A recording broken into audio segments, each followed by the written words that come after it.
So our speaker, the second speaker for the morning is Gerardo Martí, who is the professor of sociology at Davidson College and is currently serving as the president of the Society for the Scientific Study of Religion.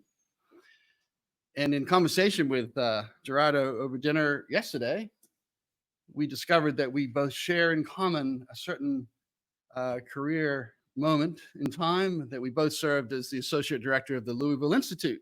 So, which is only served by the most brilliant academics. So we're seriously true, right? Yes. So Gerardo, looking forward very much to your lecture, and welcome, and come and join us.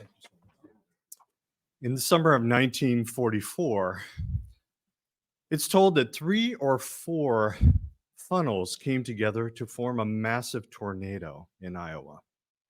This tornado came barreling toward Robert Schuller's family farm. His father yelled to his wife, his sister, and Robert to get in the Chevy quick as it was coming straight toward them. They got in the car, and in a disconcerting manner, they had to drive directly toward the tornado in order to be able to find an exit, turn right, go 2 miles up a hill, and there they observed a massive tornado flatten all 9 buildings of their family farm. Even as they returned and saw the utter devastation, Schuller often told the story of his father saying, "I will rebuild." And they got a wagon and they found every bit of the structure that had been destroyed and packed it up, board by board, shingle by shingle, nail by nail, and proceeded to rebuild their home. Now, Robert Schuller often told this story throughout his life, and it was always told as a story of resilience, about the idea that you can face utter catastrophe and still make it. You just have to make a decision, commit.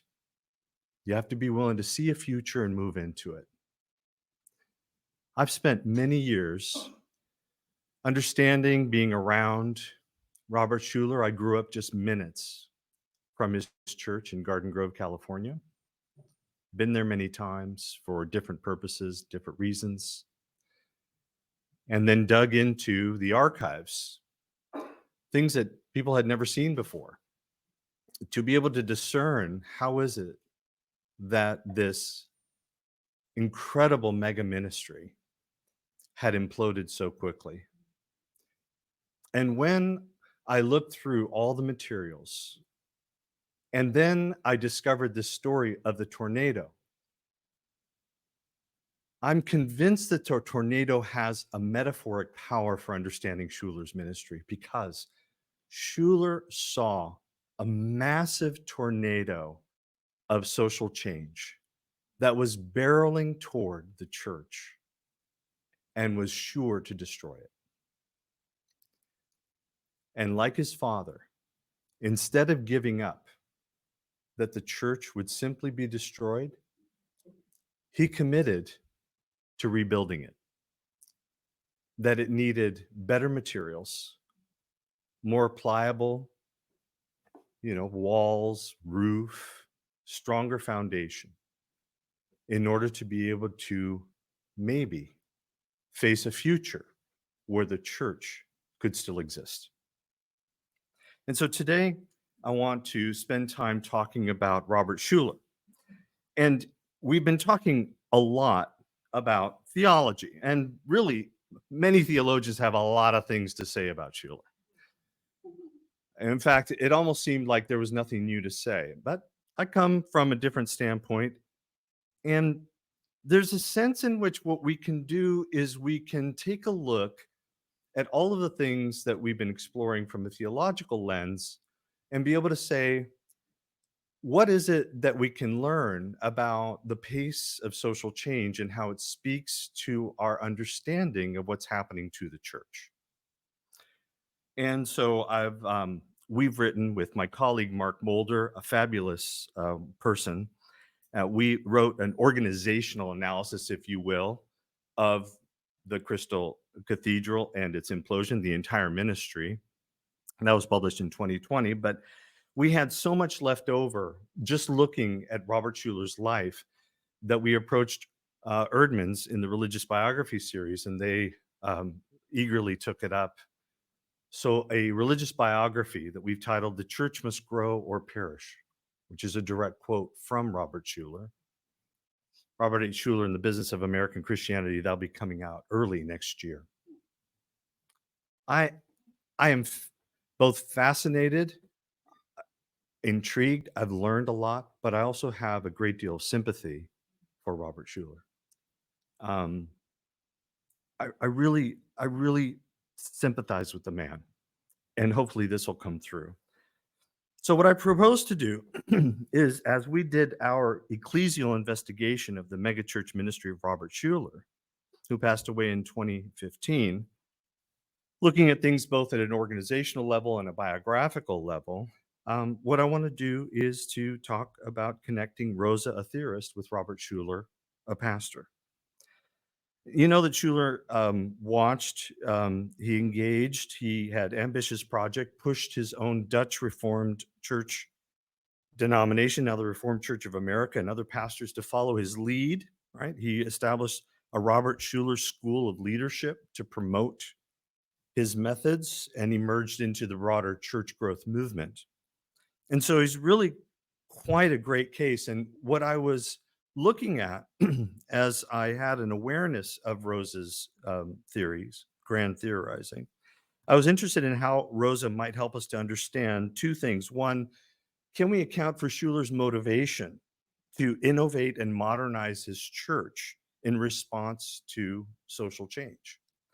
But at the same time, I was also curious about how Rosa might resource our ability to explain the spectacular and unexpected collapse of this ministry into bankruptcy as a result of social change. And so Rosa's intriguing theoretical arguments, I think, provide conceptual leverage for grasping Schuller's ecclesiology by taking seriously his emphasis on the temporal structure of society. And so Rosa recognizes about the pace of change, that it's shaken up and transformed a number of things. But in particular, he writes that the pace of change has shaken up and transformed the received traditional religiously founded order. In other words, Rosa does not ignore religion, but actually indicates that this is part of what has been shaken out of the acceleration that he's written about. And I believe that Schuller's demand for innovation and drive for numerical growth are distinctive religious consequences of modernity. And so Schuller ministered in an era when the traditional mooring of his religion was undermined, and straddling mainline Protestantism and evangelicalism, Schuller intuitively grasped Rosa's diagnosis, and he engaged in extraordinary congregational strategies that are often seen as disruptive and were consciously intended to secure the long-term legacy of the Christian church. Now, he was not a rescue project in terms of his approach. It was a rebuilding project, clearly laid out, and something that we do most in this forthcoming biography. Now, Schuller himself, his approach to pastoral ministry was because he believed that it was the place of the church in this moment to reorient and retrain for new priorities. But equally important, Rosa's ideas offer a means to account for that abrupt implosion. And that's the two things that I'm trying to look at, because ultimately Schuller's efforts were unsustainable. Now, perhaps Rosa himself would not be surprised that Schuller in many ways anticipated his thinking. And in his lecture delivered in 2022, he said, "I've often noticed that many ideas that required great effort for me to conceive as a sociologist have already been formulated in a theological context and then put into practice in religious settings. So by articulating a heuristic connections between Rosa's theory and Schuller's ministry, we hope to encourage others. Because what I also want to suggest out of this exercise is how ecclesial reasoning on the mission, operation, and purpose of the church are often embedded within clearly sociological assessments. Now, in 1950, after graduating from seminary, getting married, accepting his first pastorate, Robert H. Schuller became convinced that the monopoly of Christian churches was collapsing. And he was emerging from a rural Dutch enclave. He experienced a whirlwind of migration, urbanization, economic activity, new technology, expanding entertainment options, people leaving behind ethnic and denominational commitments. And he sought to preach to people who lived increasingly in communities of strangers and were increasingly vulnerable in newly changed circumstances. So Rosa describes acceleration as an irrevocable tendency toward escalation that changes how people are situated in the world. Acceleration is also associated with increasing volume and number of pieces of information, of commodities, of impulses, of contacts, channels, connections one is either exposed to or engages with by necessity. Right? The temporal perspective hovers as the only filter of evaluation, a sense that an expiration date looms for even the most cherished beliefs and practices. And so acceleration becomes almost tyrannical as the rate of cultural obsolescence increases. And those consequences are very real in Schuller's case. So I believe that at its core, Schuller's ministry represented an ecclesial response to his grasp of societal acceleration. And Schuller got this. He grew up in a very small town where it was dominated by the church. The role of the pastor was clear as a leader, as an authority. And everyone oriented their life around that. But this world no longer exists for most of our world. Rapidly urbanizing, rapidly migrating, rapidly growing. So he was not afraid to be bold because in his mind, if there was even a possibility of the church remaining for posterity, radical measures were required. So the minister explicitly attributed the need to take bold actions for a specific reason. An era has come to an end. Now, this is quickly passed over. This is what I consider his most popular book, his most well-known, Tough Times Never Last, but Tough People Do. And the quote is found right at the beginning in the preface.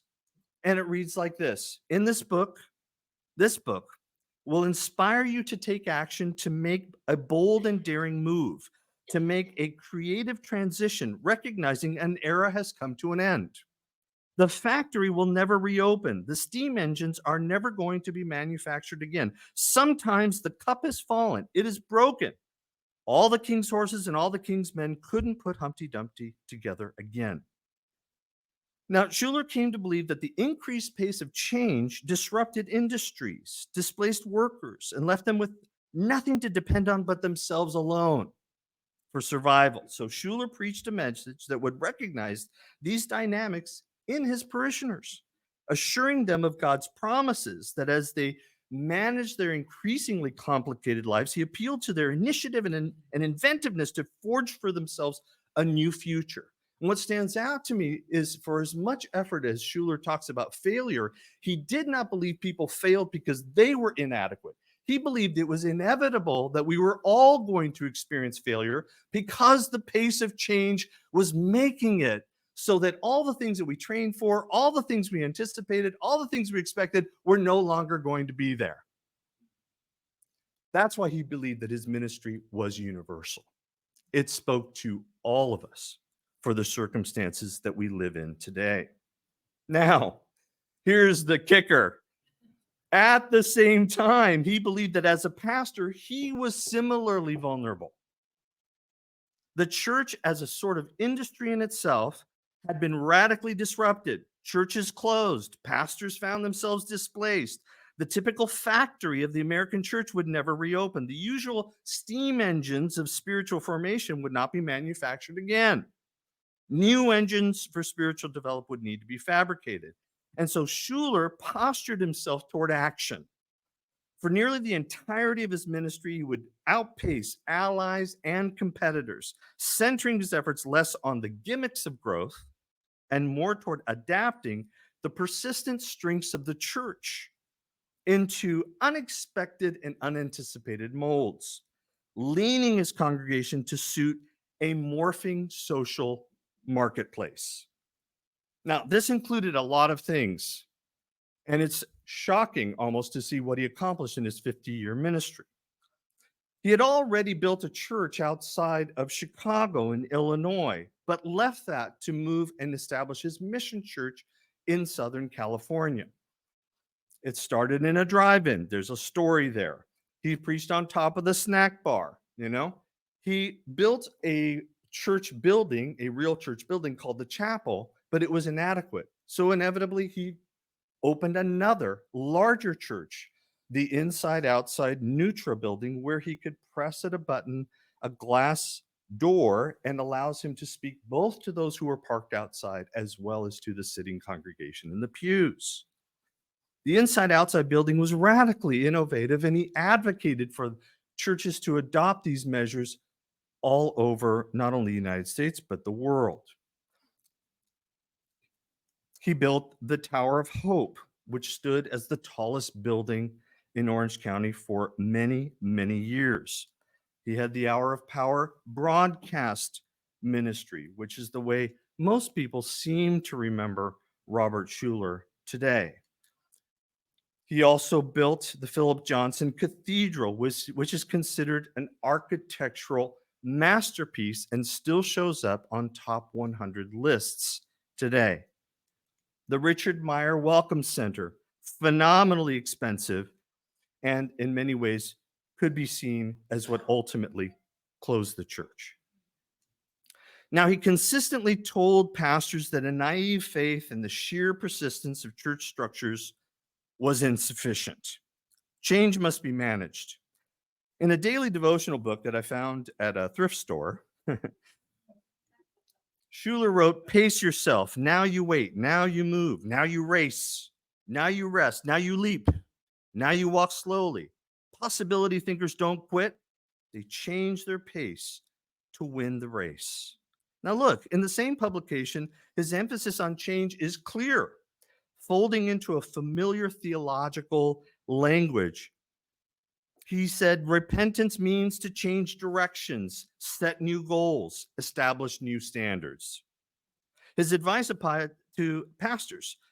In order to maintain the prospect of a surviving church, let alone a thriving one, clergy required an orientation toward, in Rosa's words, flexibility, agility, multitasking, lifelong education, and the continual need for improvement.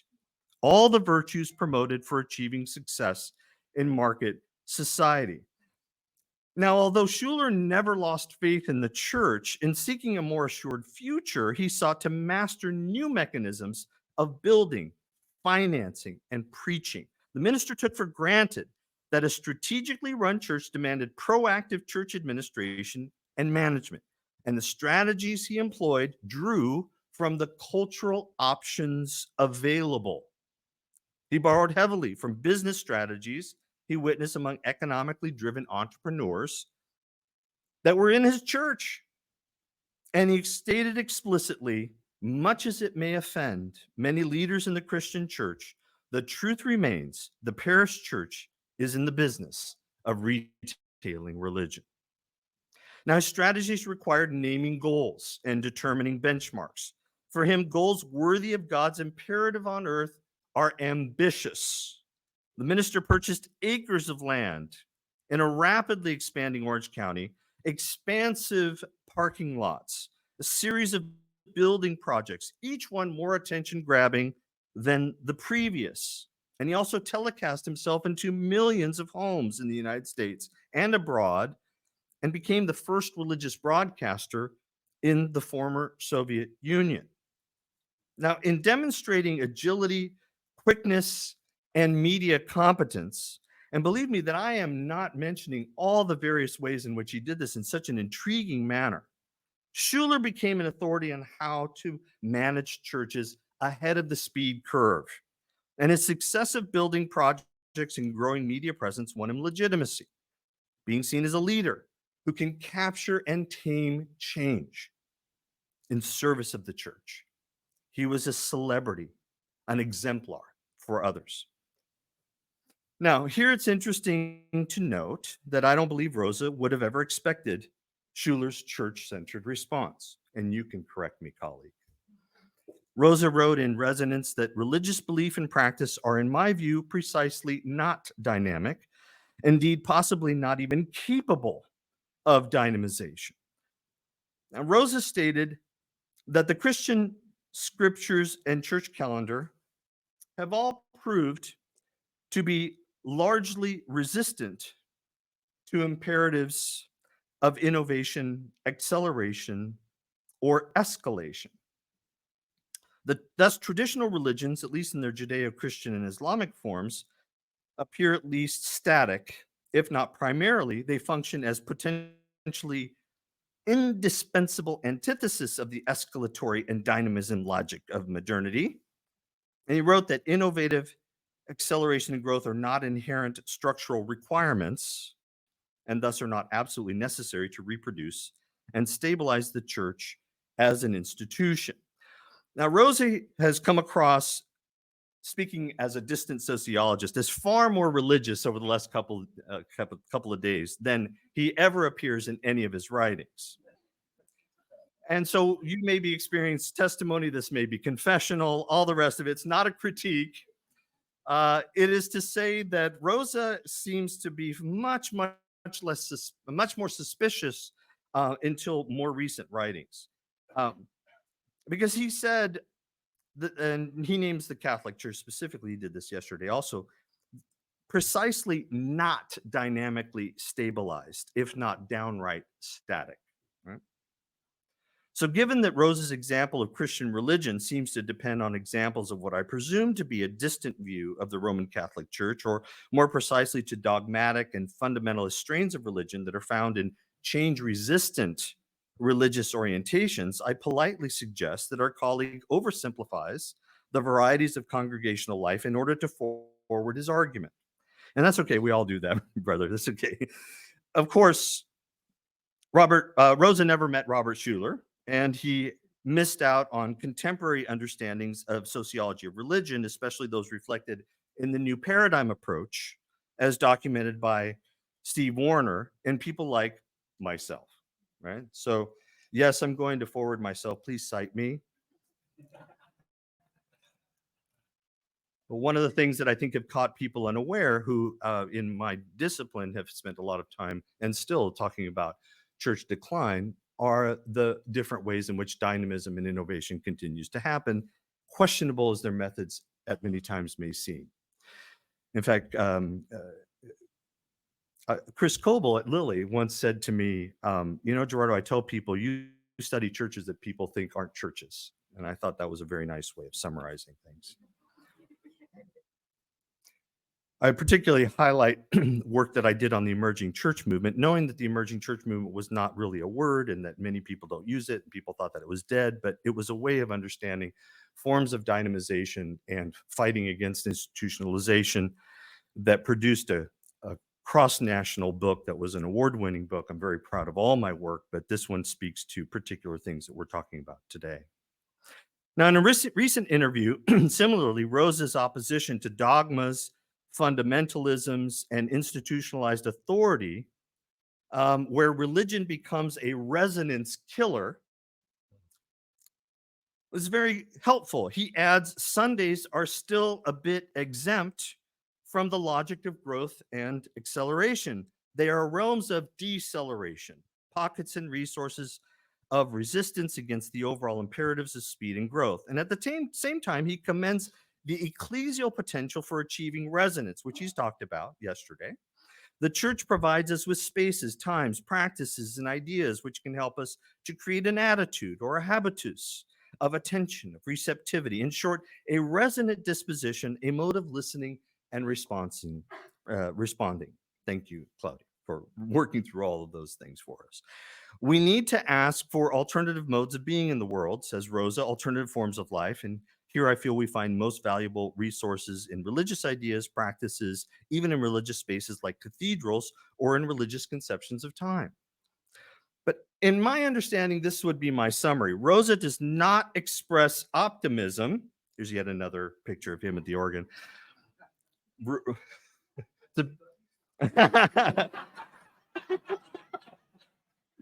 You didn't see me with the camera?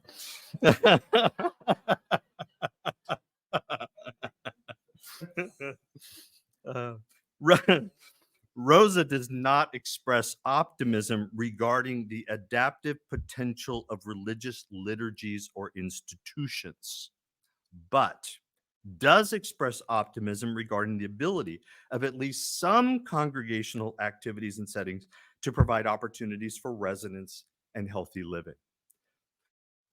So I want to continue to poke on this notion of change and organizational change, institutional change, liturgical change. Schuller pursued change and he positioned himself as a leader, and he prayed that he was not unique. I mean, he created the School of Leadership. He wrote books. They have tapes, videos. They made it portable, films, film reels, all kinds of things all across the nation. I think you may know that Willow Creek, Phil Hybels attributes Schuller as his influence. So does Rick Warren. So these are things that really took root. And you might say Schuller sought to multiply himself. Thus, I love this picture. He repeatedly told his fellow clergy that rather than lament their own disruption, pastors must reinvent themselves. They must learn new skills, craft a new church with new approaches capable of ministering in this new society. I mean, how many workshops have you been to that? I mean, that's exactly what we do, so many ways. Schuller's argument is not controversial. At a certain time it was, but in its most general form, yes, yeah, duh, right? That's kind of why we go to school and go to these workshops and professional development and have all these programs of pastoral sabbaticals and research and study, right? We kind of believe that we need to sort of retrain and rework. And I think there's an implicit assumption that we accept what Schuller had to argue for decades.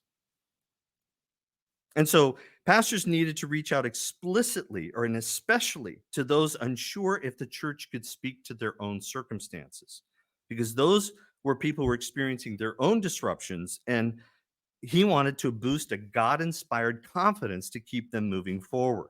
So in doing so, Schuller assiduously schemed, organizing his congregation as a business firm. He called himself not pastor of the Crystal Cathedral, he called him president of the Crystal Cathedral.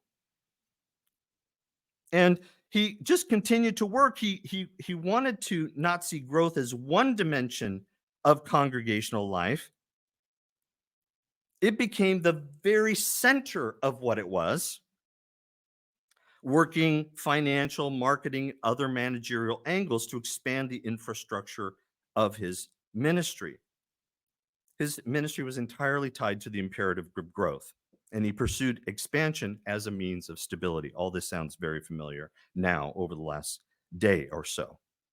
Attuning church management principles to acceleration, however, did not give the minister peace or comfort.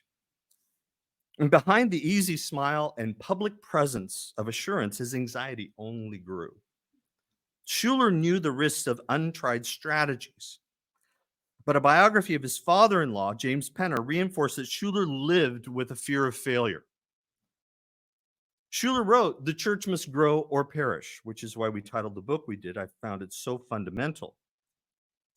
And even so, more than once, buried in the best-selling books, he wrote some of the most saddest statements I think he's ever made in his history as a pastor. One time he wrote specifically begging God to kill him. "Oh God, please take me," waking up from a nightmare. "Just a fatal heart attack would solve all my problems. Give me a way out gracefully." So overall, the imperatives that drove Schuller were the same as those indicative of capitalism as a whole, described by Rosa, specifically the triad of growth, acceleration, and innovation, the pressure to grow, to become faster, to be capable of changing. And the pace of change prompted by late capitalism means that response times need to be quicker, right? Since situations change quickly and the amount of time to act is even shorter. And this was Schuler's core conviction. Now, when he appeared on the Phil Donahue show, he described to his audience his strategy for relevance. He said, the only way to handle competition is to compete against yourself. I tell people, do a little better job next year than what you did this year. And in fact, using Rosa's own chronology, the surge of acceleration that started in the 1970s coincides with the increased priority brought to Schuler's own expansion of ministry, especially in building projects, creating the Leadership Institute, and broadcasting Hour of Power. And so Schuler's philosophy for managing congregations was oriented around acceleration. And it rested alongside a philosophy of how to preach to his audience that oriented around resonance. Now, denominations coupled with continent spanning migration meant that they could no longer rely on established loyalties. Cities and suburbs became destinations. Pastors became more attentive to creating new bonds. A mass market and a highly mobile population prompted a new congregational challenge of appealing to increasingly fickle and highly mobile spiritual consumers. How could the church touch their deepest needs? And rather than rely on ethnic or denominational ties, Schuler embraced a pastoral shift that was appealing to the felt needs of newly arrived, economically aspirational, middle class white families in a rapidly suburbanizing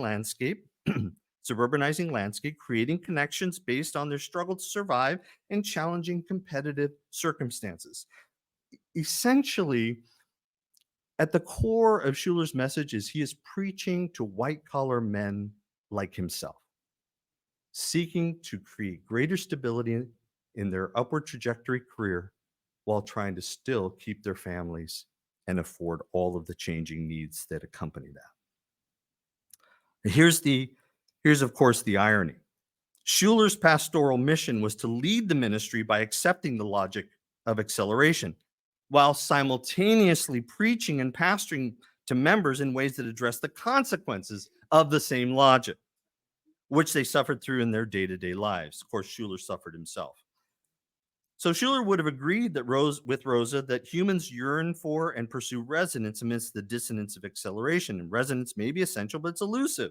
And Rosa believed resonance could be accomplished through reading, playing sports, listening to concert music, walking outdoors. But Schuler agreed, yet believed that the experience of church, liturgy, community, preaching, these offered the richest route to resonance. And so for Schuler, pastors should outpace their potential obsolescence in part by crafting messages that stimulate a sense of resonance before God and their family, friends, and community. Moreover, through architecture, the church's campus, including the buildings themselves, function to create a sense of resonance with art and nature. And Schuler and church growth pastors acknowledged that church building and the grounds of the campus allowed for a person to have encounters and generate experiences through the architectural setting and programmatic events that could be scheduled. Gardens and open architecture should provoke wonder alongside a liturgy that spoke clearly and directly to in an encouraging manner, while providing lots of affinity groups mixing sociality with spirituality. So, for example, the impetus to design a glass church, what became the Crystal Cathedral, was not simply to call back the years spent worshiping in a drive-in theater. It was an architectural choice to embrace a connection to the cosmos as a whole. It was a sense of attempting to achieve a more direct access to God's goodness and presence in the world, which sometimes he mentioned as connecting to biorealism. Also in services featuring celebrity guests who tingled with resonance through charisma. of having overcome spectacular personal circumstances or achieved great success. The list of celebrities is way too long to mention. Offered an opportunity to predictably produce residents and services every week. And the early success of thousands coming to hear Norman Vincent Peale from his pulpit became the cornerstone example. Schuller intended to simulate a sense of resonance predictably in the ministry every week in order to also meet the goals of his ministry, and added more things: glory of Christmas, glory of Easter. They even installed a ticketron on campus. The idea was to draw more people, more audience, in order to stimulate more giving, to lead to more space, more buildings, and more airtime. The resonant access of material connections could be achieved through immersive church architecture and grounds aligned with on-campus sponsorship of the arts, often celebrity-driven. And so Schuller's ecclesiology acted on the belief that the accents of resonance of other people could also be filled not only through family and friendship and fellowship and affinity groups, but also through productive employment, exercising your Christian ethics in an assumed cooperative market, a business activity. Now, there's a lot to say here because, frankly, all of this can be very powerful. The third resonance access of ultimate reality could be achieved in worship, inspiration through preaching, congregational singing, and spiritual encouragement, Bible reflection, affirming prayer, right? It's a powerful combination. But today we might also see how there are other aspects of this that could lead to dangerous associations. Today we spend a lot of time talking about Christian nationalism. So this giant flag embedded in this and being able to reverberate that also leads in other ways besides just the worship of God. It can lead to other implications. Now let's talk about possibility thinking. Schuller believed that anxiety, stress, and personal discontent had increased. And his books, adapted from his sermons, include the Be Happy Attitudes, also Move Ahead with Possibility Thinking, and eventually the Possibility Thinking Bible. Given that Schuller saw himself as a master psychologist, his grasp of pastoring individuals accepted that, in Rosa's words, there's no longer any aspect of human life and the human body that cannot be measured and recorded, and thus improved, enhanced, or optimized by means of new biological, psychological, pharmaceutical, and computer technologies. Schuller prioritized a concern for individual threat to self-esteem and the incapacity to see possibilities amidst a shifting social landscape, because he surmised that this threat is a central symptom of modernity. Yet with modernity, the self is made accessible as an entity that can be managed, right?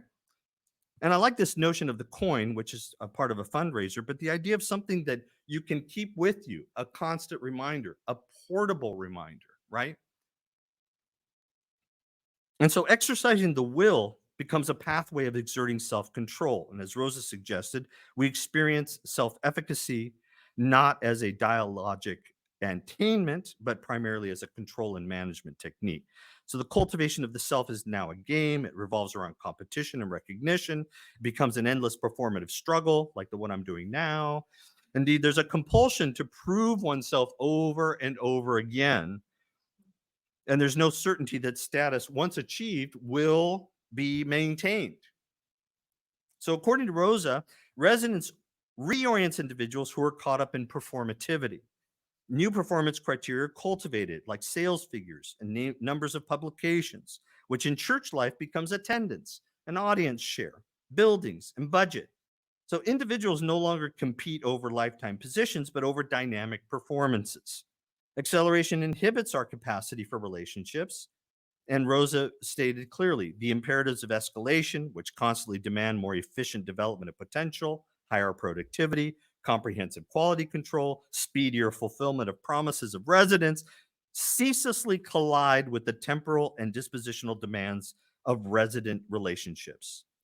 In a long way of saying this, I think there's a reason why Schuller constantly emphasized family life, and his wife also became a part of pushing that. And so Schuller's possibility thinking saw this and viewed his ministry as serving people eager to find ways to dominate their own lives. So possibility thinking speaks not only to opening avenues of control, but also the radical uncertainty of not being able to be sure any status achieved can be sustained. Freedom was at the root of possibility thinking, giving people assurance every person could achieve and act willfully to succeed at home, work, marketplace with the right attitude. Schuller recognized that autonomy then comes to mean the power, the freedom, and the security to shape and build one's life. That is a quote from Rosa. So as Rosa diagnosed, autonomy and authenticity represent the cornerstones of the modern conception of a successful life. Now, Rosa describes the desperation instigated by acceleration. We must run ever faster in order to maintain our place in the world. And Rosa asserts that the modern world has made it such that any structure, even the seemingly timeless structure of churches, would require adaptation, a principle Schuller accepted. And Schuller absorbed societal acceleration and exercised his conviction that the Christian church demanded a new breed of pastors.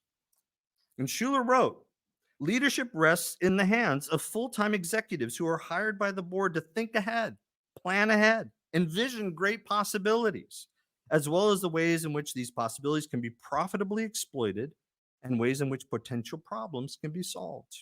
As Rosa explained, no social formation can endure the long term without changing, adapting, changing, and evolving. So there's, in other words, a constant need to constantly update. Now, Schuller urged pastors, every year you must offer some new challenge in the form of a new program, a new project, a new building, a new addition to the staff, or a new missionary project. You get the idea of why he constantly feared, was constant anxiety and constant failure. I mean, it is an ongoing, ensuring a future of the church necessitated, in Rosa's words, growth, acceleration, and increasing innovation in order to maintain and reproduce its structure. Rosa also states that acceleration not only leads to an avoidance of obsolescence, but also stimulates a new form of knowledge. He indicated that the logic of novelty, innovation, increase, and escalation has completely replaced the older notion of knowledge as something with innate worth that must be preserved and handed down from one generation to the next, which sounds like theology.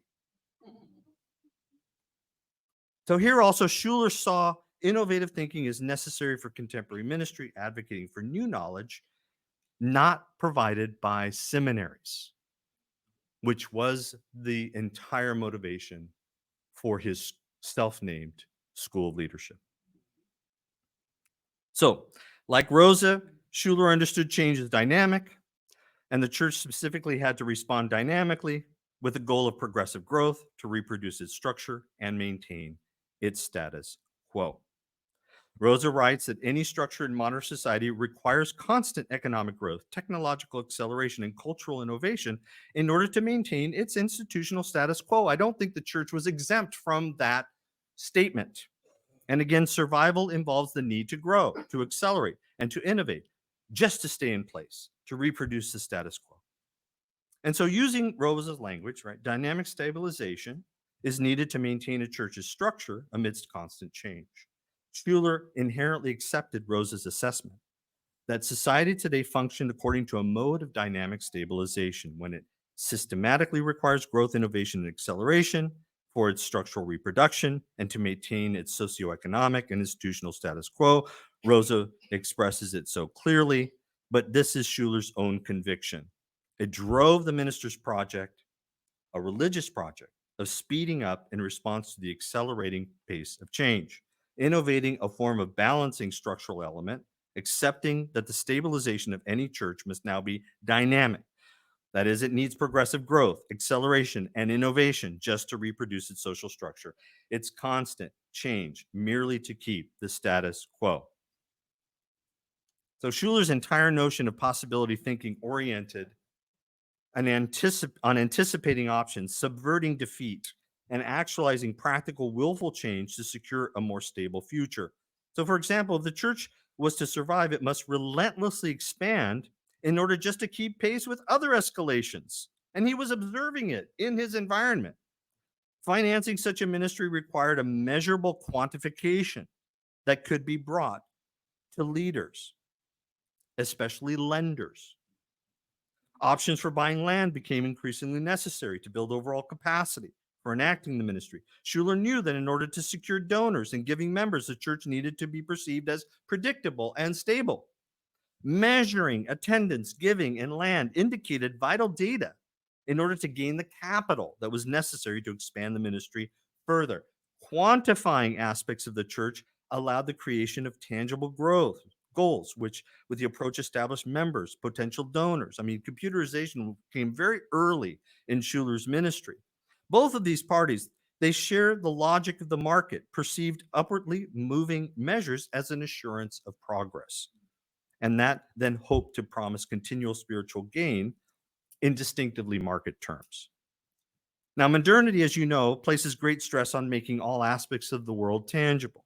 And institutions are pushed to become, as Rosa described, calculable, manageable, predictable, right? Controllable in every possible respect. Church leaders, like other leaders, need to develop resources, open markets, activate social and psychological potentials, enhance technological capabilities, deepen knowledge bases, improve possibilities of control, and so on. So for Rosa, making the world controllable is inextricably linked with making it manageable. Indeed, making the world controllable is a major driving force of modernity. And so tactics found in Schuller's church and in church growth ideology center on the goal of making the world controllable, also making it useful. Behind their action lies securing a sustainable future, a move towards calculable tactics, and a willingness to do whatever it takes to keep churches and their leaders competitive, and not just against other churches, but of course in the world as a whole. So, consistent with Rosa's mindset, churches require intentional leadership since growth, acceleration, and innovation are not self-executing or self-guiding processes. Schuller himself wrote, "If I were a capitalist financing an enterprise, I would insist that the unchallenged leadership be placed in the hands of full-time thinkers and planners." Personalizing this imperative, he unequivocally stated, "As a pastor heading up a church, I insist on the same." He posited that the professionalization of congregations run by strategically minded executive pastors could dedicate the attention needed to keep the congregation on track in strength and vitality. And he spoke very dismissively of board members and other volunteers who gave at best third priority emphasis on whatever was happening with the church. Deacons and elders represented, after family and work, a very distant concern with what was going on with the church as a whole. And so Schuller became direct, right? He said, "Pastor, do you hear me? You should be the spark plug. You should be the inspiring commander leading the troops up the hill." In fact, the larger the congregation, the more unavoidable it is for the congregation to relate to broader dynamics of social structure, making megachurches particularly vulnerable to larger socio-structural developments. Now, I really like this picture because the idea of a suit being under the robe is a perfect metaphor, but I would put a mirror also up here to this and say, is it only Schuller who is this way? Aren't our churches, our pastors, our leaders, aren't they also wearing a robe with a suit underneath?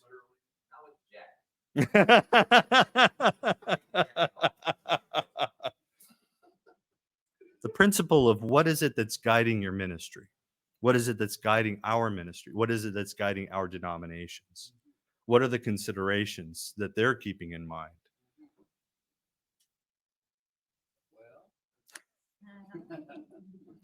Schuller insisted on being this kind of more authoritative leader for a reason.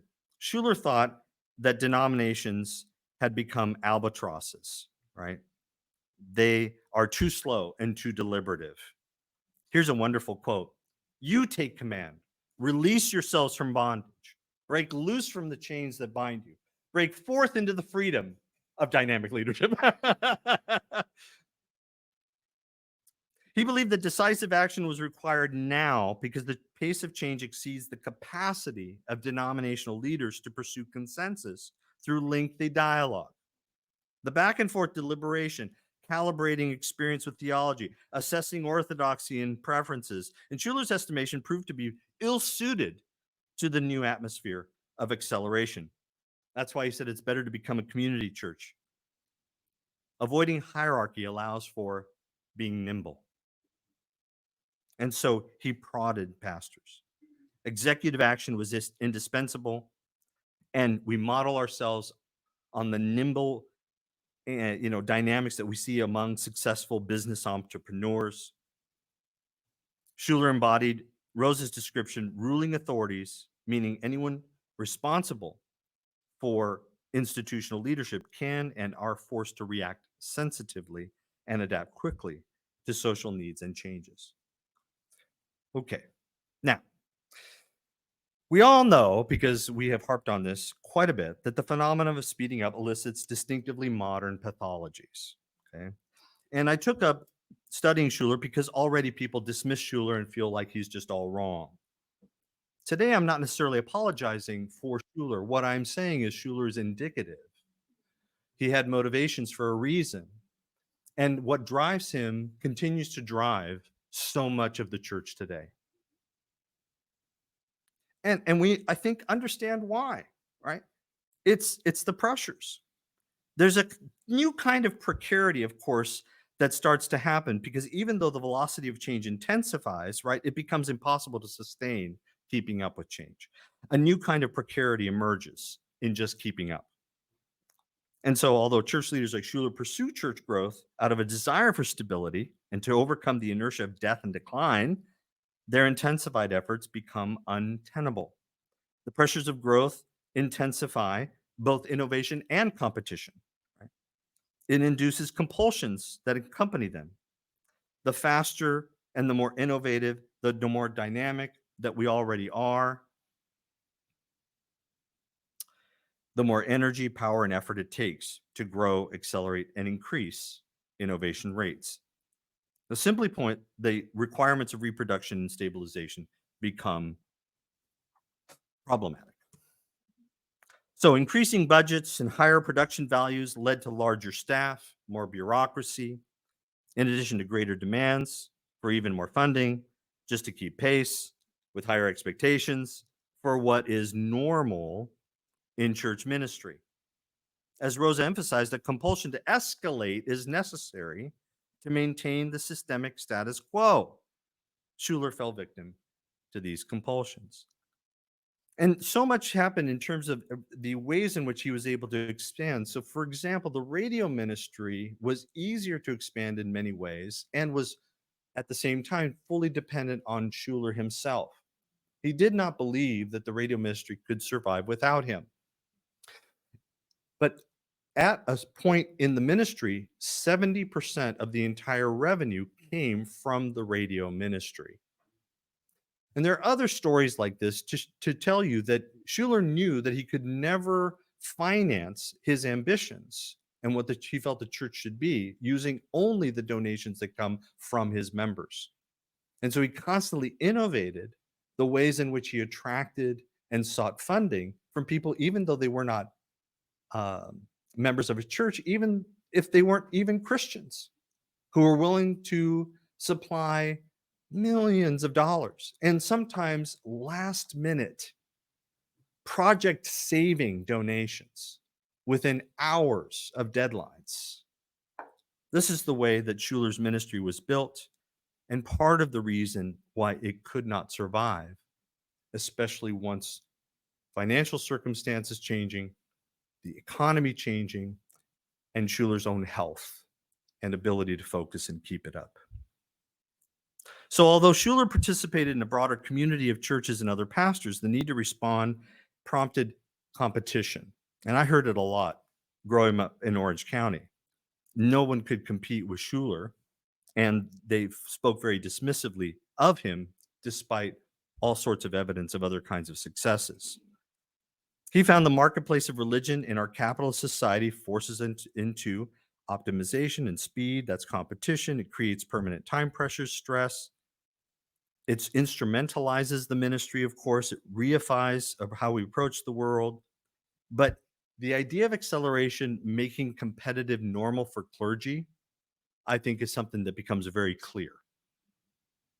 So by implication, church growth strategies like those invoked by Schuller necessitates competition as an organizing principle. So Rosa stressed that competition is based on the idea of outperforming one's competitors and thus on the idea of escalation.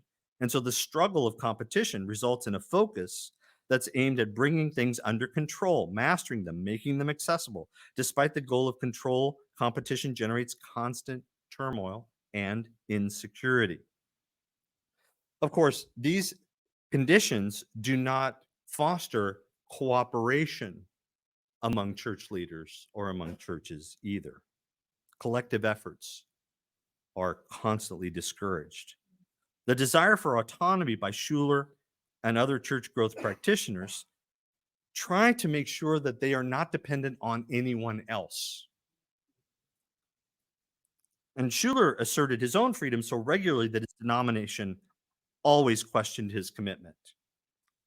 Schuller moved away from all other accountability structures like the national religious broadcasters. He exercised his own freedom even over his own board.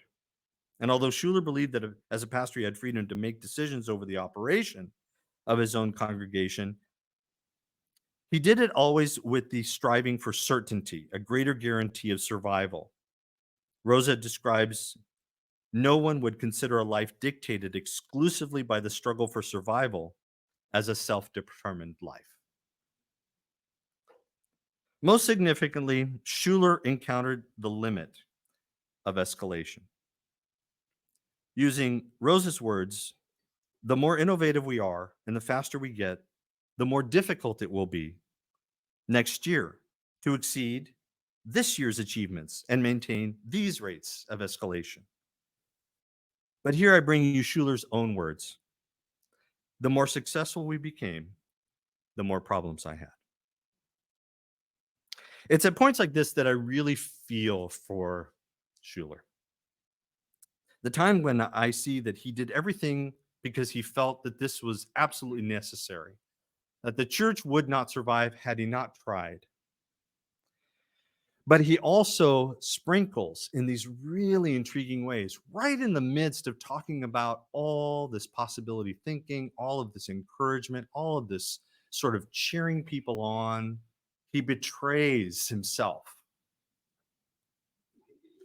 And so I find this to be one of the saddest of the statements that I've read from him, because every picture shows him smiling.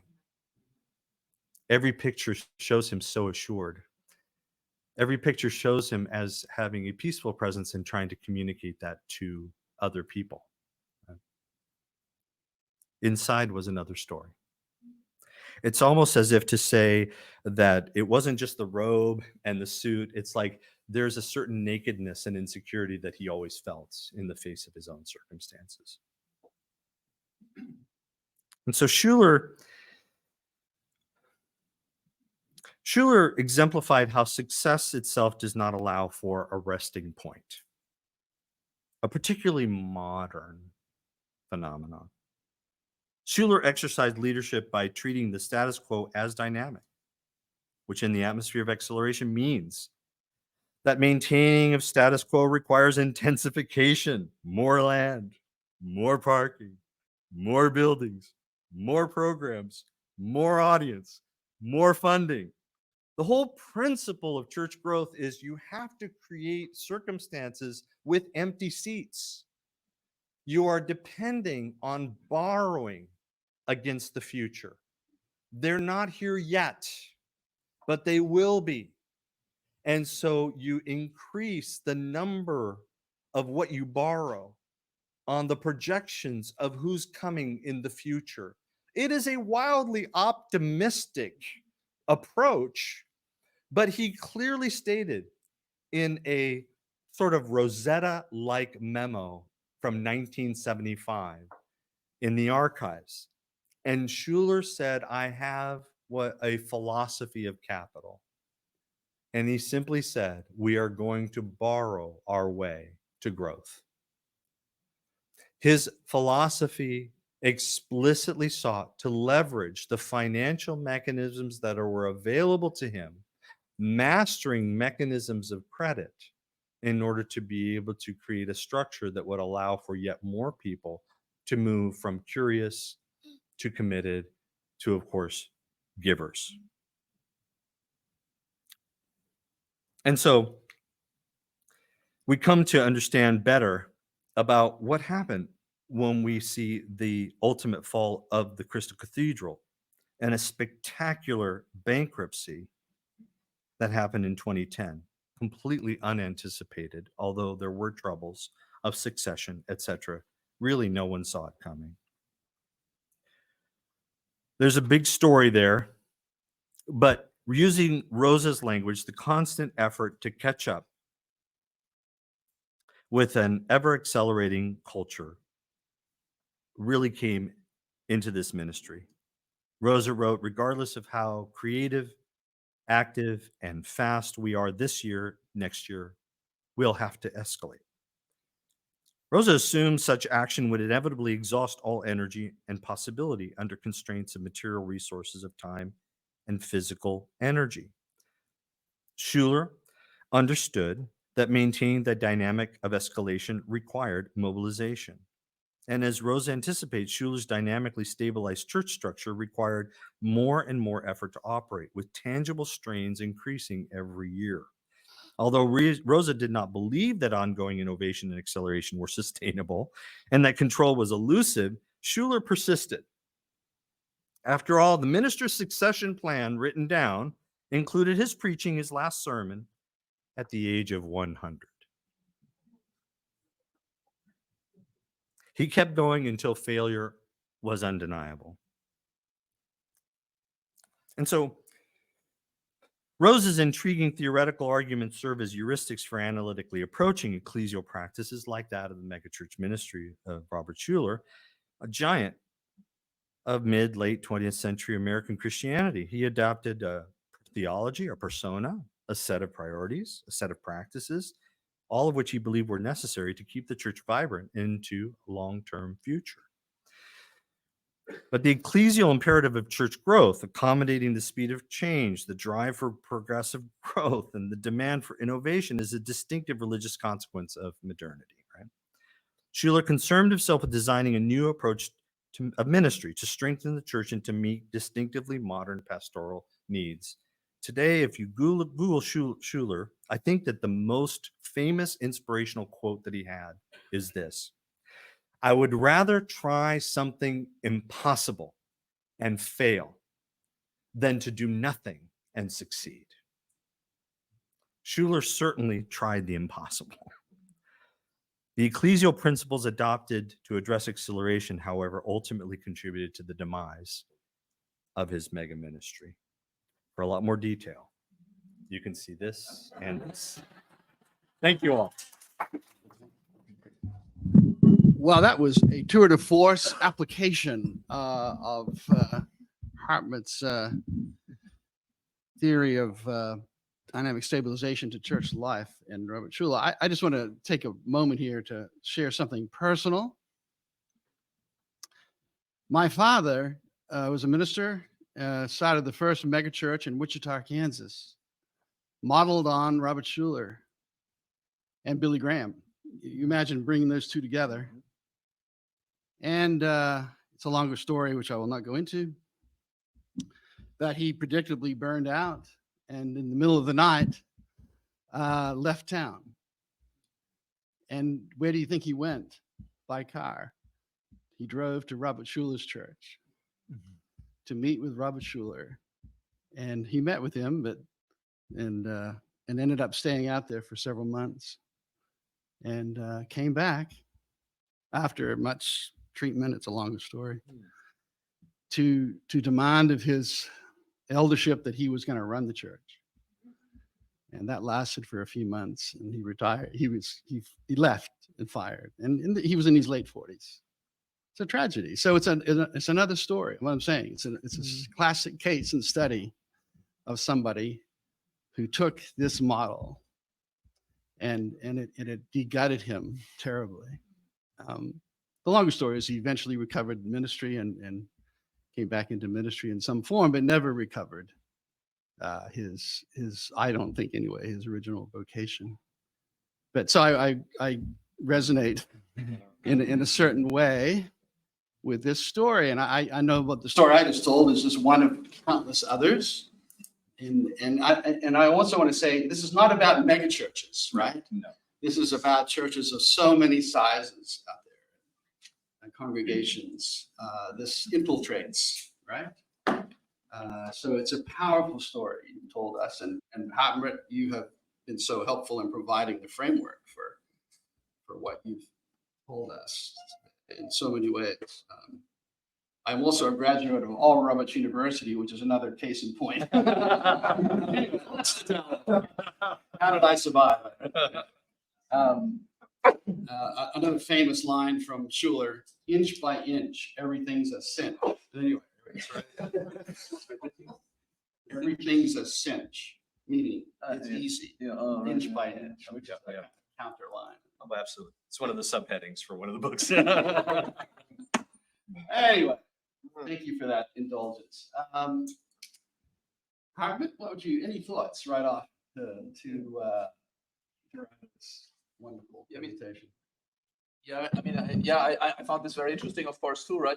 Of course, because it's a kind of, as you said, it's a kind of illustration of the theory in a field where I somehow thought it's exempt from it, right? There is, of course, a huge difference between the United States and let's say Europe, also particularly the Catholic Church, I would say, right, which is different, at least in Europe, right, or maybe also at least in Europe, right? But I think, would be very interesting to distinguish between the church as an organization and religion, right?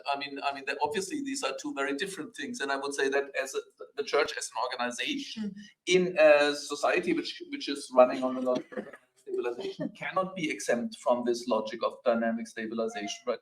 So all of you who run kind of churches, right, they are in this part of society where it's very hard to not be part. That's, I think, what you said, right? To not be part of this.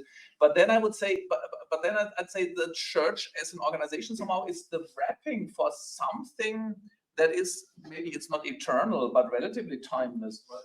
And when you take the wrapping for the essence, and it seemed to me a bit like that's what Robert Schuller did, right? To think that the church is about growth, I would say no, clearly not, right? The church is about, but if you think of things we also talked about, like theology, like the cross, for example, or the sacraments, or Trinity, or the Bible, also there, I think that's not part of the dynamic stabilization, right? So there's a kind of, it seems like there's a whirlwind of the organization, right, with a kind of essence which is supposed to be timeless, at least, or relatively resistant to these changes, right?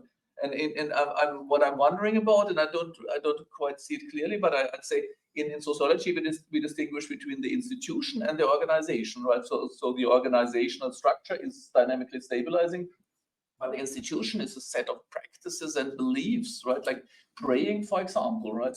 And or the Eucharist, and there I'm really unclear. I'm unclear. I don't know whether this should be part of dynamic stabilization. I would say no, right? Like the idea of praying, for example, maybe the practice, right? I think should somehow be exempt. I know that people, and I don't know about the US church reality, right? They kind of play with that too, and they say, let's do the Eucharist differently. Right? I don't know, let's do it differently. There are many possibilities of doing it. So they would change the institutions, and I think that's somehow dangerous. I would say that's kind of confusing the wrapping with the essence, and then you go down the drain, as Schuller. Well, of course, this is a conversation, and I'm not a theologian. Sociologically, I think that to pair the Old Testament example of moving from, the wandering in the wilderness and the tabernacle to finally having the temple and a cultic thing, which I thought was really brilliant, Andy. I learned a lot from that. But there's also a sense in which many people would argue from the New Testament, from the fishers of men to Acts to the expansiveness of what goes on, that there is growth that's inherent to the church, or at least should be a part of the church. But So- not a religion. Well, I think this is part of the question. Again, that I think that we find in religion across different religious orientations that the dynamic growth is intended to be there. And I think that it doesn't have to be accepted in the logic of capitalism or even the logic of acceleration. But I think that even our distant colleague Max Weber, in talking about charismatic authority and routinization, I think there's a sense of trying to manage the fact that growth has been experienced and what we do with that. I also think on the other side, we've been spending a lot of time talking about prayer, but I want to sneak this in, that when we look at many different modes of prayer or even the teaching of prayer, it also becomes a way of dominating yourself. It also becomes a way of articulating a precise methodology. And so whether it's the Ignatius or other kinds of things, there are many things where prayer is not always the responding and the listening. It has to do with a systemic sense of following a tangible, measurable sort of order of what to do and how to do it. And sometimes it's tied to whether it's page by page, bead by bead. It is in a sense tangible, accessible, measurable, and step by step in many ways that resonate with how I understand the sort of things that you're seeing in the development of modernity. Yeah. Thank you so much for a brilliant lecture. I think we should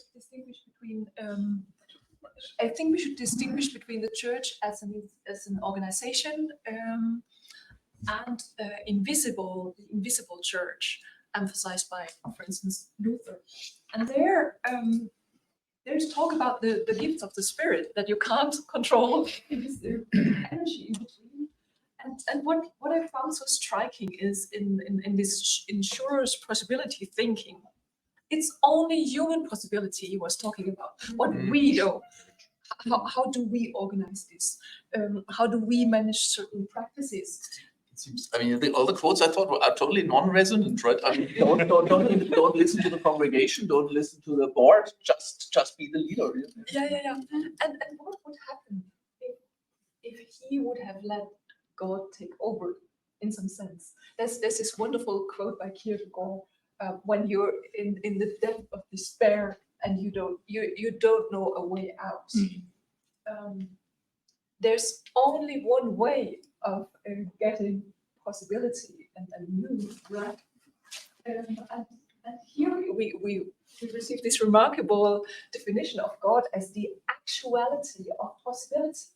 So when we human beings don't know what to do, where's the way out, if not the fatal heart attack? But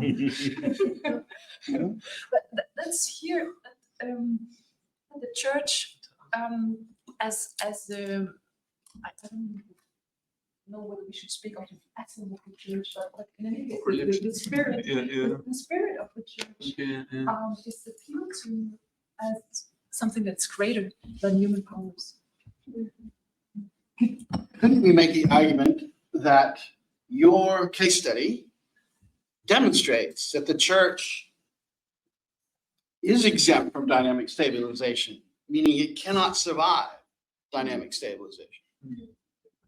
That's the thing. I mean, I'm still thinking, honestly, I will say. But I do think that there is a way of seeing this by saying, look, the whole thing imploded. And Schuller himself was miserable. But there were many people served in that ministry. Right. And there are people who are angry at what I can see as a very sympathetic and open approach, who believe that we don't give Schuller enough credit for what they experienced in the ministry, what they got out of it. So there's a sense in which there are things that occurred, and there are churches that were planted, and there are people who are encouraged, or people moved into ministry. Right. So this is where evaluating it is a bit tricky. Yeah, it's a bit tricky, but and that's where I don't know. I don't honestly know. This is why I'm happy with the conversation. But there's an excess that happens. Yes. And I'd say the same about my father's ministry. I would go back to Wichita today, and people would constantly come up to me and say, your father's ministry changed. I mean, constantly. But that would not still cause me to say this was good. Got It would Yeah, but I think I find this very interesting, and I would totally agree with it. But I think it's maybe the other way around, right? I mean, so what you pointed out is paradigmatic of what the fate of our society as a total would be, right? Dynamic stabilization is not sustainable in the long run. I mean, at least that's what I always try to say, right? I mean, you create, and I think that for this you showed very beautifully, right? The faster the thing goes, right? The more insecurity and instability is created. And this is, I think, what we see, right? Politically, economically, ecologically, it's not a stable system, right? I mean, the faster we go, the more unstable it gets.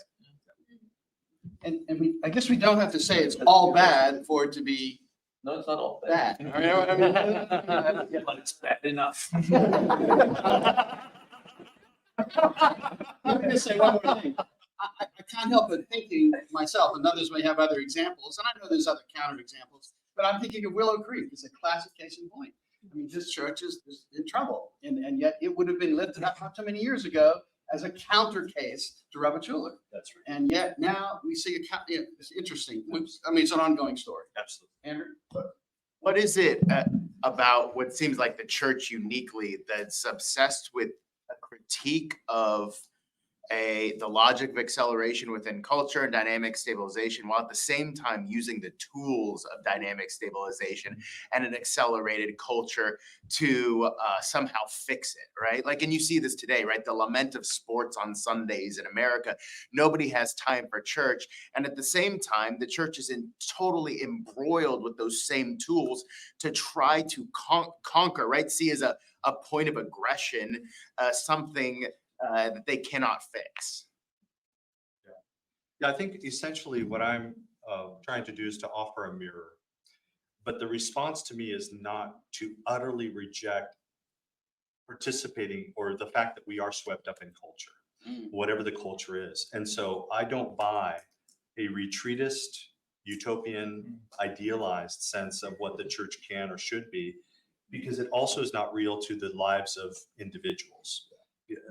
What pastors and leaders would be doing is asking their people to cultivate a church-based identity by which they are a church-based persona when they are in and operating within the church, but they leave other things outside. And that's another sort of model that's definitely out there. Even those who accept some of these, they'll say, you come to church in order to recharge because the world is terrible, right? There's no hope for the world and you can't affect the world. So individuals are dominated, and therefore they come to church only to get recharged so that they can continue to experience the oppression that they experience day to day. I find that to be incredibly unsatisfying as an ecclesiology. Pastors hear it all the time. You said constant change, which is to say constant escalation in order to simply maintain the status quo. That sounds like addiction to me. And I wonder in this conversation whether addiction is a framework through which we think about this. And just as a counterpoint or a part of that, it seems to me when Andy invoked Eugene Peterson yesterday, that we're talking about two men who are contemporary to each other, and yet who are in very different narrative structures. And I wonder if you have any reflection on Peterson and his inability or his ability to resist the addictive nature of what society is doing.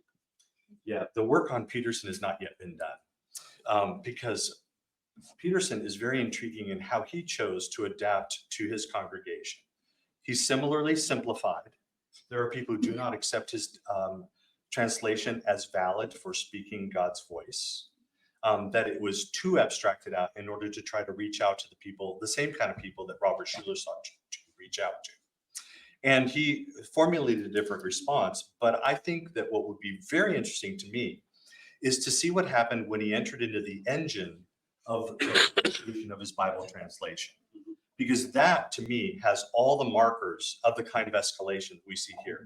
The only difference is that he did not have to manage it himself, but he had to participate in it. And understanding that, I think, means that he was a part of a certain engine that we're all a part of, but he's treated as exempt because of his writings and some other things like that. But I think that there are different ways of looking at it there, and this is, of course, off the cuff. So I could be wrong. I never met Peterson. I've read some of his books, but there's more there, I think, too. I mean, one of the responses, Eugene Peterson was a certain kind of person. He lived a certain kind of life. You cannot separate what we saw of him in terms of how he understood the church and the nature of the church from how he actually lived his life. And so that's the story. And we could say the same about, you went through telling us who Robert Schuller was and how he lived his life. So it comes back to biography and autobiography and who these people are and how the choices they make and how they understand themselves in relation to the world, their sense of resonance themselves, right? So all this talk of resonance does come back to, in terms of pastors, let's say, their capacity to experience resonance themselves. And I think from my personal knowledge of Eugene, which I was so fortunate to have over several years, this was a man whose life was lived as a resonant life and genuinely was. And that to me explains it. That's a simple, but I think to give you a quick answer, that's what I would say. And I would say that any case study we did where we found people living a life that we would say exemplifies the best of what we're trying to articulate here, we would find a similar narrative of a life. I just want to say thanks for your paper on Schuller, because I did not expect to go where we went. And I think it was performative of some of what Dr. Rosa is talking about. Like I had a sense of resonance with someone I ordinarily would be like, no. And I think that's a really important thing for us to see in the midst of this, is that the way that we categorize pastors and the other, that like I resonate with Eugene Peterson. I've read everything he's written, right? And I don't with Schuller, but I was taken back to being an 8-year-old boy in my basement watching The Hour of Power. That's a really resonant moment. I appreciate your paper. Yeah. I'm totally unironically thinking of Gandalf, because he could use the ring. He says no, right, because he thinks the ring will corrupt him, and so he rejects this tool, and which is the opposite of what Schuller did. Schuller was like, absolutely, let me take the ring. I can manage it. Right? And so I guess my question is is dynamic stabilization the ring, or is it not? Is there any goodness to mechanistic tools or logic of dynamic stabilization that carries over into a future vision of how we relate to society, or not? Or is it, or should I take it to Mordor and throw it in the fire? Yeah, I don't know. It's my feeling really is that I think if there is some true resonance, right? I don't know Peterson well enough, but maybe assume there was, right? Then actually I would say there will be growth. There will be growth, I would almost say, right? And but if you strive, the thing is that I almost say you cannot strive for resonance, but in some way you can kind of strive for being responsible, right, or responsive, right? Dispositional resonance.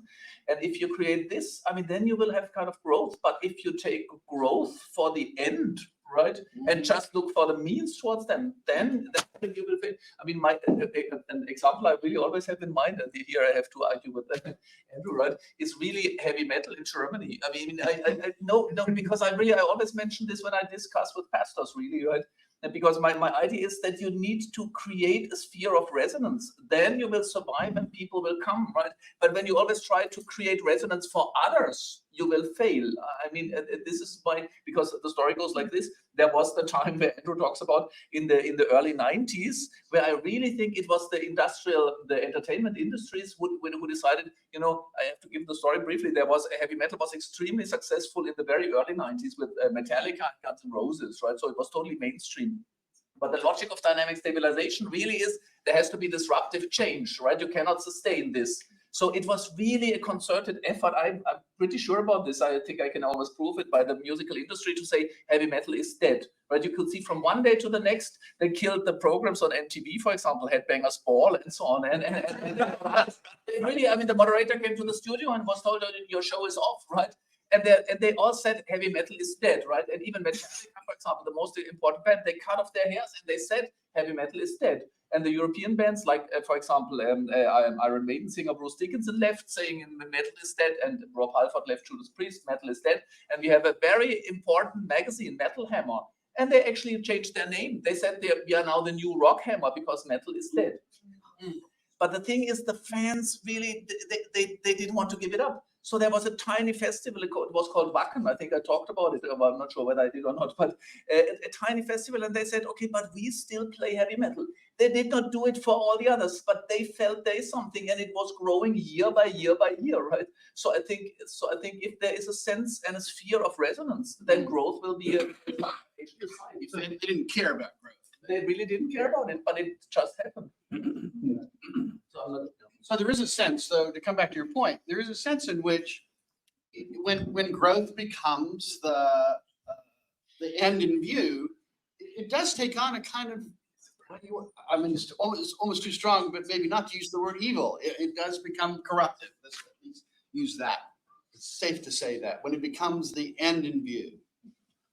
Yes, right here. I'd just be curious to hear your reflection on Andy's presentation, especially about the economics of American society and how it aligns with sort of Schuler's timeline. And I'd like to hear Andy respond to that too, based on your presentation yesterday, how these things overlap or maybe contradict one another. I mean, I was just looking up while you were talking that Schuler starts in like 61, which is kind of after that second industrial revolution. So he's maybe wrapped up in it more than like Norman Vincent Peale, who would have come right in the middle of that industrial revolution. So I'd just be curious if you'd reflect on that and if we let Andy respond too. Sure. Not sure exactly if I can, I hope to speak and we can talk more to what you're concerned about. Schuler's ministries began actually in the early 50s, and he was actually successful at growing a traditional church outside of Illinois. But he was discontent because with all the growth that he did, he never got credit and they never raised his salary. And he found it difficult just to afford coal for the winter. So he felt that he was radically disrespected in a ministry that he was willing to commit his life to. The West then became a possibility for what could potentially happen. And he took all the lessons that he learned from that time. I think that by being in suburban Illinois, he had some sense of who these people were. When you move to suburban Southern California, what he took advantage of is all of the people who were already well-churched, who understood kind of how it works, but were also ready for a change, and really ministered to the same kind of people in what is an accelerated environment.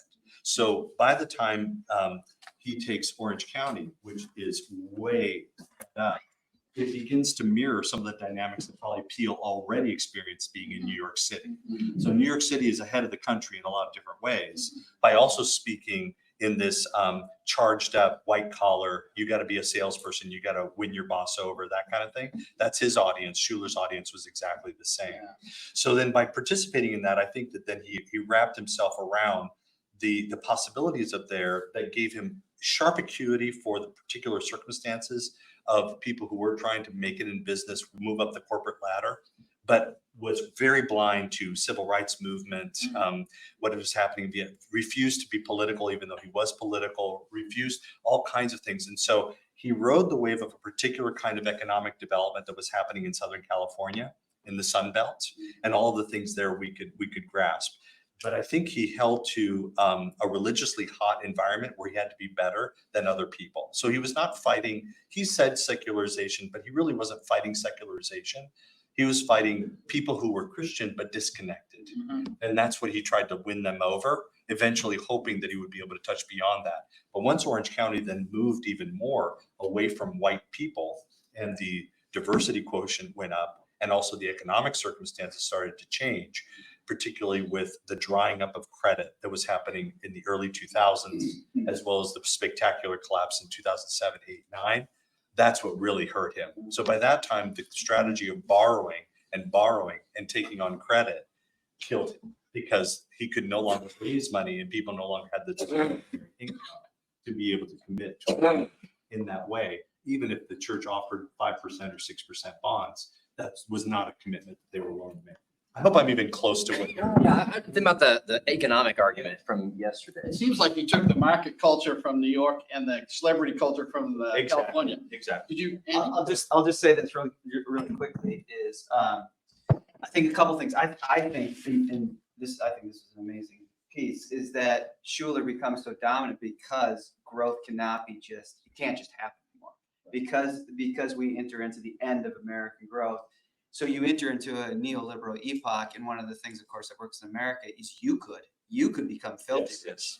So you could actually find the inner talent, you could mobilize, you could go. So the whole system isn't gonna, the whole middle class isn't going up. But now you, the structures, you could strike it rich. You could be one. I mean, essentially, Schuler is one of the, when I was a kid in the 80s, the Life of the Rich and Famous or whatever was on. There was this kind of sense that you could be the winner. Not everyone's going to win, but a couple are going to win. So not all pastors. Most pastors are going to go down, but a few of them are going to be able to dominate the market.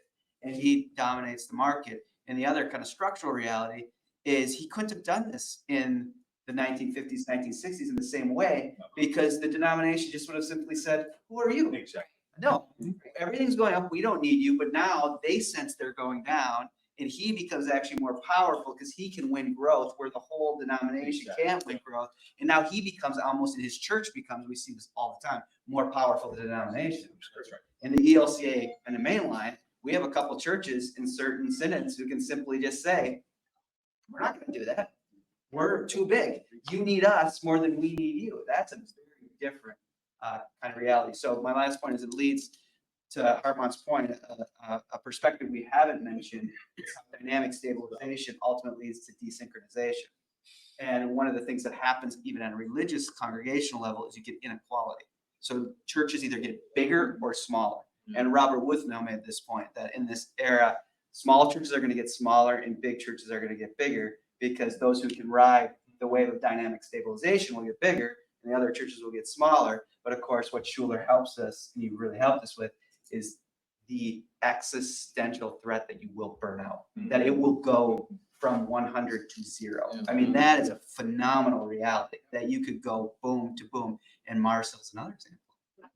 I mean, another big church in Seattle, and you can see how it leads to points of aggression that I think is really helpful.